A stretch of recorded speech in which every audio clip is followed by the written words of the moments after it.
নমস্কার বন্ধুরা, আমি রুমকি। আজকে আমি একটা বাচ্চাদের জন্য একদম বাচ্চাদের পছন্দ মতো রেসিপি শেয়ার করব। ব্রেকফাস্ট বা টিফিন যে কোনো স্কুলে দিতে পারেন। তো আমি প্রথমে চাল ডালটা ভিজিয়ে রেখে দিয়েছিলাম আগের দিন রাতে, তারপর সকালে উঠে বেটে নিয়েছি। এবার স্বাদ অনুযায়ী নুন দিয়ে এটাকে আরো ফেটিয়ে নিচ্ছি। ব্যাটারটা খুব পাতলা করবেন না। তারপরে তাওয়াতে 1 চামচের মতো সাদা তেল বুলিয়ে তারপর ব্যাটারটা দিয়ে দেবেন 2 হাতার মতো।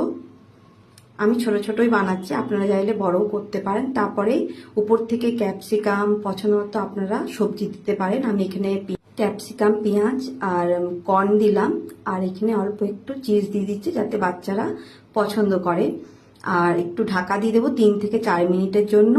3 থেকে 4 মিনিট ঢাকা দিয়ে এটা কিন্তু রেডি হয়ে যাবে। আর দেখতে যতটা সুন্দর হয়েছে খেতে ততটাই ভালো হয়। একদম হেলদি ঘরোয়া উপায়ে পিৎজা রেডি। তো বাচ্চা